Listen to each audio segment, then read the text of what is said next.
everybody. You're about to start the second video with Carrie Allred from Rural Utah Child Development. This is actually a really important video. The short information that's contained here is extremely important for anybody in any organization because it talks about the importance of buy-in, the importance of having people be part of the process, and why you can't just have a top-down process.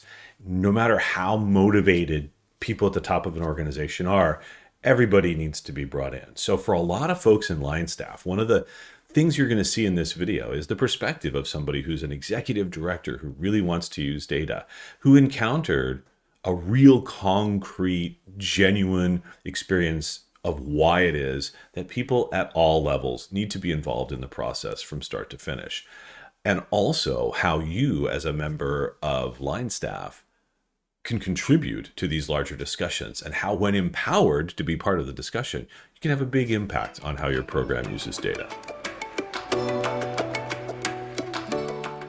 So once all of the data and the lists were on the whiteboard, the problem was what to do with it, and I didn't know. And one of the best ways to know a new way is to stop repeating the old way. So I didn't want to use the whiteboard as the monitoring system. I wanted to evolve into something. And I was really specifically looking for something that would tell me the monitoring. In the middle of that, I was on a visit with my program specialist from our region, and we were driving in between two of our centers. And I told you that 17,000 square miles. So we were in the car for a while, and we were talking about some of the issues in our program data that she was aware of. And she said a comment to me that I was behind my data and I needed to get ahead of it. And I knew the only way to get ahead of it was not to wait for the mail to come in. And I didn't know how to do that. One of the best ways that you can learn a new way is to go to a training or to receive professional development. I didn't know how to do it. The management team didn't know how to do it. The line staff didn't know why they were doing the data they were doing. So there were more questions than answers. And we stayed in that space for a really long time until I went to a data training outside my state. And somebody in the data training was talking about the 30,000 foot view, that you need to come up out of your program and look holistically at the data. And I did not know what he meant. So I asked him, what does that mean? Because while I'm looking at those columns, I'm also in those columns. I'm looking at that data. I'm asking the questions in everybody else's content area, including my own. And he said, you have to spend part of every day on the balcony of your program, not down on the floor. This was a data training about displaying data, and dashboards were starting to be a really interesting concept, but I didn't know how to create a dashboard. There are a lot of different ways to create a dashboard, and a lot of them included somebody coming in as a data expert and creating it for you. I am an executive director that doesn't love to wait. If any of my team are watching this, they will laugh. And I wanted to do it myself. So I explored a lot of different methods, ways to look at the data. I tried to export from our software really usable content. But here's the other thing. I also like beautiful things. I love beautiful spaces, classrooms, parent rooms, offices.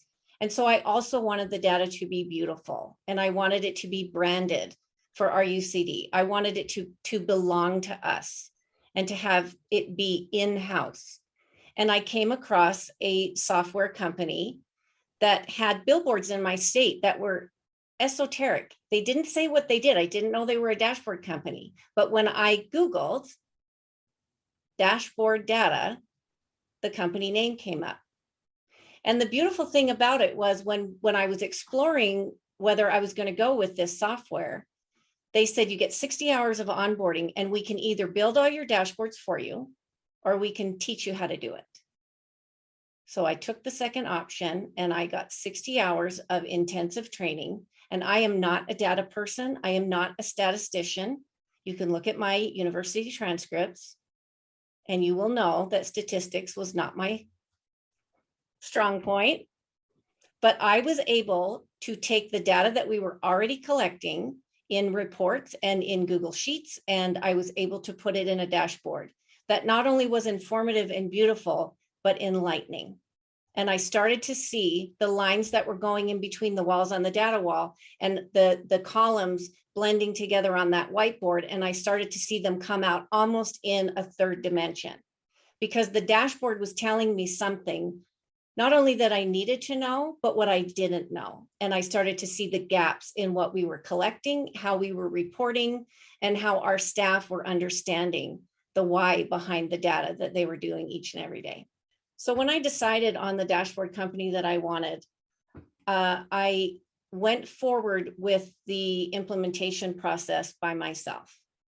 That was not the best thing to do. I knew that there was a pain point in the way that the data was, but I'm not sure that the management team and the line staff agreed with me. And the problem was I didn't ask. I didn't do an assessment before I moved forward with the solution. And if I had to do it all over again, I would do it differently, because I took the implementation process of the dashboard and moving the data into a visual, and I did it by myself. I wanted control of it.